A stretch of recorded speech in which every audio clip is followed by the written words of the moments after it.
नमस्कार। हमें फाइनल भाषा विज्ञान की सभी छात्राओं का स्वागत है। देवनागरी लिपि का उद्भव, विकास, विशेषताएं, वैज्ञानिकता, दोष आदि विषयों पर चर्चा करने के बाद अंतिम जो हमारा प्रकरण है वो है देवनागरी लिपि का मानकीकरण।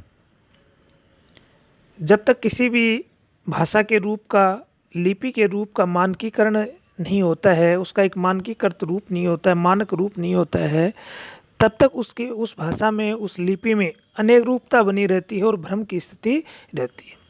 जितनी अनेक रूपता होगी, जितना अमानकीकृत रूप होगा, उतना ही उसका प्रयोग भ्रमवश अशुद्ध रूप से किया जाएगा, जिसके कारण उस भाषा और लिपि के विकास में बाधा आएंगी। वो एक स्थापित लिपि और एक स्थापित भाषा नहीं बन पाएगी। देवनागरी लिपि की बात हम करते हैं कि देवनागरी लिपि जो है उसका एक मानकीकृत रूप हमने स्थिर कर दिया है, फिर भी कुछ लोग भ्रमवश उसके विभिन्न रूपों का जो प्रयोग है वो करते हैं। वो धीरे धीरे प्रयोग करके उसे दूर करना चाहिए, और दूर करने के बाद उसकी एक रूपता जो है वो स्थापित होगी, और जिसके कारण ये जो लिपि है एक वैज्ञानिक लिपि के रूप में स्थापित है, वो विश्व में एक श्रेष्ठ लिपि के रूप में जानी जाएगी और वर्तमान में भी जानी जाती है।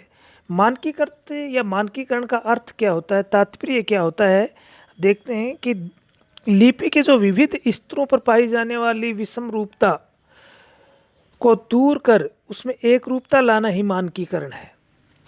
मानकीकरण सामान्यतः कह सकते हैं कि मानक रूप, स्टैंडर्ड रूप, यानी कि जो विविध अनेक रूपताएं चलती रहती हैं, जिसके बारे में भ्रम चलता रहता है, उनको सभी का निराकरण करके, सभी को दूर करके एक मानक रूप स्थापित करना ही मानकीकरण है।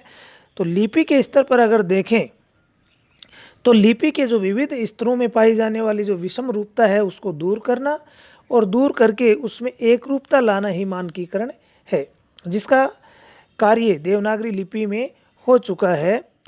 कुछ महत्वपूर्ण तथ्य हैं जिनकी हम चर्चा यहाँ पर करेंगे, जिनमें ज़्यादा हम गलतियाँ करते हैं, ज़्यादा भ्रम की स्थिति में रहते हैं। उन कुछ तथ्य हैं, उन पे हम बात करते हैं।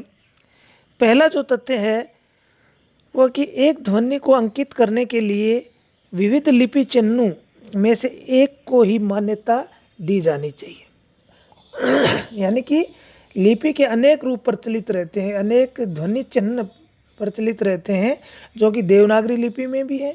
उनमें से किसी एक रूप को मान्यता प्रदान कर देनी चाहिए कि भाई ये जो रूप है वो शुद्ध है और मान्य है, इसके अलावा जो रूप प्रयुक्त करते हो वो मान्य नहीं है। इस दृष्टि से देखें तो हमारे यहाँ ए, झ, ले, ध, भ, मैं, ख, छ आदि विभिन्न जो वर्ण हैं, लिपि चिन्ह हैं देवनागरी के, उनके विविध रूप प्रचलित हैं, जो कि ऊपर की पंक्ति और नीचे की पंक्ति में इनको दिखाया गया है। इनमें से ऊपर की जो पंक्ति है, पहले वाली जो पंक्ति है, उसको मान्यता प्राप्त है, यानी कि वही मान्य है। इसलिए इसके मानक रूप में सहयोग करने के लिए हमें केवल उपयुक्त जो पंक्ति है उसमें लिखित लिपि चिन्हों को ही का ही प्रयोग करना चाहिए। दूसरी जो पंक्ति है वो अमान्य है। दूसरा, ध्वनि के उच्चारण में भी एक रूपता लानी आवश्यक है, क्योंकि विभिन्न जो क्षेत्रीय रूप हैं या क्षेत्रीय उच्चारण हैं वो अपने स्थानगत विशेषता के कारण या स्थानगत प्रभाव के कारण हम उनका अपने ढंग से उसका उच्चारण करते हैं, जिससे कि उसके मानकीकृत रूप में विभिन्नता आ जाती है। जैसे हम देखते हैं कि एक शब्द है पैसा, पै के ऊपर ऐ की मात्रा है, इसको 3 रूपों में बोला जाता है अलग अलग से। पैसा हम यहाँ विशेष रूप से जो दिल्ली और खड़ी बोली का जो क्षेत्र है उसमें प्रथम रूप का प्रयोग करते हैं पैसा, लेकिन जब हम अवधी भाषा क्षेत्र में जाते हैं तो वहाँ पर इसको पैसा बोला जाता है, पैसा, और कई क्षेत्रों में इसको पैसा बोला जाता है। तो इसके एक रूप जो पैसा, पहला जो रूप मान्य है, उसी के अनुरूप इसका उच्चारण करना चाहिए। क्षेत्रीय बोलियों के प्रभाव में आकर के इसके रूप को विकृत नहीं करना चाहिए, क्योंकि क्षेत्रीय प्रभाव जैसे जयपुर के आसपास, हम राजस्थान के हैं, जयपुर के आसपास ई की जो मात्रा है, प्रथम जो शब्द शुरू होता है उस ई की मात्रा का उच्चारण नहीं किया जाता है। जैसे पीसना शब्द है, उसमें ई की मात्रा को वो हटा देते हैं, पैसना बोलते हैं। जैसे दिन है, जयपुर के आसपास आप देखेंगे ढूंढाड़ी में, तो उसको वो दन बोलते हैं, जो कि एक रूपता में बाधक होता है। इसके बाद अगला है कि वर्तनी की जो एक रूपता भी है वो भाषा की शुद्धता के लिए आवश्यक है, बहुत ज़्यादा आवश्यक है। क्योंकि जब वर्तनी में एक रूपता नहीं होगी तो भाषा में अशुद्धता बनी रहेगी, क्योंकि अलग अलग लोग अलग अलग रूपों का प्रयोग करेंगे, जिससे कि अशुद्धता होने का ज़्यादा भय रहता है। जैसे हम देखते हैं देवनागरी लिपि में ई, ए, आई का प्रयोग कहाँ करना चाहिए और कहाँ नहीं करना चाहिए, इसके बारे में हमारे भारत सरकार के शिक्षा मंत्रालय ने वर्तनी समिति का गठन किया था, जिसने सुझाव दिए कि मानकीकृत रूप को स्थापित करने के लिए निम्न प्रकार से इनका प्रयोग करना चाहिए। जैसे उन्होंने कहा कि संज्ञा शब्दों के अंत में ई का प्रयोग होना चाहिए, ई, दीर्घ ई का, हर्ष व ई स्वर का प्रयोग होना चाहिए, न कि ये के साथ ई की मात्रा मिली हुई उसका होना चाहिए। इसलिए मिठाई, भलाई, बुराई, लड़ाई, पढ़ाई, खुदाई, यानी कि जो भी संज्ञा शब्द हैं उसके अंत में हर्ष व ई का प्रयोग होना चाहिए, ये प्लस ई का प्रयोग नहीं होना चाहिए। दूसरा, जिन क्रियाओं के भूतकालिक पुल्लिंग एक वचन रूप के अंत में या आता है, उसके बहुवचन रूप में ये और स्त्रीलिंग रूप में ई का प्रयोग होना चाहिए। ये निश्चित कर लें। जैसे आया, आई, आए, गया, गई, गई, यानी कि केवल ये ध्यान रखना कि जो भूतकालिक पुल्लिंग एकवचन जो हैं, क्रियाएं हैं, उसके अंत में या और ये होगा। जिन क्रियाओं के भूतकालिक पुल्लिंग एकवचन के अंत में आ आता है उनके बहुवचन रूपों में ए आएगा और स्त्रीलिंग में ई आएगा। ये ध्यान रखना कि भूतकालिक पुल्लिंग एकवचन के अंत में आ आता है, वहाँ पे उन बहुवचन रूपों में ए आएगा और स्त्रीलिंग बनाते समय उसमें ई आएगा। जैसे हुआ का हुई हो गया, हुए हो गए। विधि क्रिया और अव्यय में ए का प्रयोग ही उचित है। जैसे चाहिए, दीजिए, लीजिए, कीजिए, पीजिए, किस लिए, इसी का प्रयोग निश्चित है और इन्हीं का प्रयोग करना चाहिए। इसमें की जगह ये नहीं होना चाहिए कि कई जगह हम कहते हैं कि जैसे चाहिए, चाहिए ये लिख देते हैं, यानी कि ए की जगह ए का प्रयोग कर लेते हैं। उसका हमें ध्यान रखना चाहिए। केवल अवयव जो शब्द हैं, अवयव का मतलब जिनका व्यय नहीं होता है, जिनका रूप बदलता नहीं है, निश्चित रूप होता है, उसमें हर्ष व ए का प्रयोग होगा, नहीं लघु का होगा, सॉरी।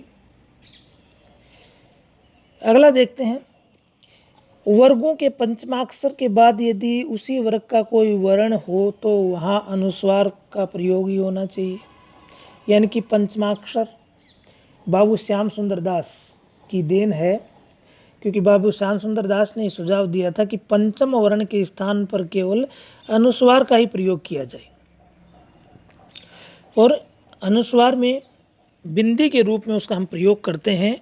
तो वहाँ पे जैसे वंदना है, हिंदी है, इसमें कहा गया है कि यदि पंचमाक्षर के बाद अगर उसी वर्ग का कोई वर्ण आता है, जैसे वंदना है, अगर वंदना को हम देखें तो न, दे, न, यानी कि न के बाद द है वो उसी वर्ग का है, ते, थे, दे, ध, न। इसी प्रकार से हिंदी में न के बाद द आया, न अनुस्वार है, आधा न है, तो द आया, ते, थे, दे, न, नंदन। तो ऐसा अगर होगा तो वहाँ पर पंचमाक्षर का प्रयोग किया जाना आवश्यक है। इसके बाद अंग्रेजी में जिन शब्दों में ओ की ध्वनि का प्रयोग होता है उसके लिए देवनागरी लिपि में अर्धचंद्र का प्रयोग किया जाना चाहिए। जैसे कॉलेज, ऑफिस, डॉक्टर, जिनका प्रयोग बहुतायत मात्रा में होता है, इसका हमें ध्यान रखना चाहिए। संस्कृत के जो शब्द विसर्ग युक्त हैं, यदि वे तत्सम रूप में हिंदी में लिखे गए हों तो विसर्ग सहित ही लिखें जाने चाहिए, किंतु यदि तद्भव रूप में उनका प्रयोग हो तो विसर्ग के बिना भी काम चल सकता है। ये स्पष्ट है, इसमें भ्रमित होने की आवश्यकता नहीं है कि जो विसर्ग है जिसमें है की ध्वनि आती है, दो बिंदी जिसमें लगती हैं, तो तत्सम रूप में यदि ज्यों के त्यों हम लिखें तो विसर्ग का प्रयोग कर लें, कोई दिक्कत नहीं है।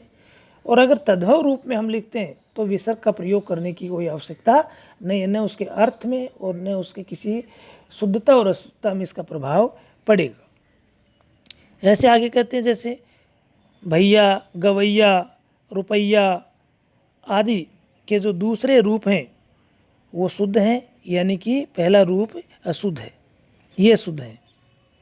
ठीक है, ये इन छोटी छोटी जो बातें हैं जो हमारी देवनागरी लिपि को मानकीकृत रूप प्रदान करते हैं, जिनमें समय समय पर विभिन्न समितियों का गठन हुआ, जिन्होंने सुझाव दिए और सुझाव दे करके इस मानकीकृत रूप को हमने स्थापित किया, जिसमें हमारे विभिन्न जो विद्वान हैं, महादेव गोविंद रानाडे हैं, चाहे महाराष्ट्र साहित्य परिषद पुणे हो या फिर पत्र केसरी हो, वीर सावरकर, महात्मा गांधी, विनोबा भावे आदि हों, काका कालेलकर हों, श्याम सुंदर दास, श्रीनिवास जी, या फिर साहित्य सम्मेलन या उत्तर प्रदेश सरकार के द्वारा 1947 में आचार्य नरेंद्र देव की अध्यक्षता में जो समिति गठित की गई थी, ये सारे जो विभिन्न समय पर बनी हुई जो समितियां थी, जो भाषाविद थे, जिन्होंने मिलकर के देवनागरी लिपि के एक मानकीकृत रूप को स्थापित किया है,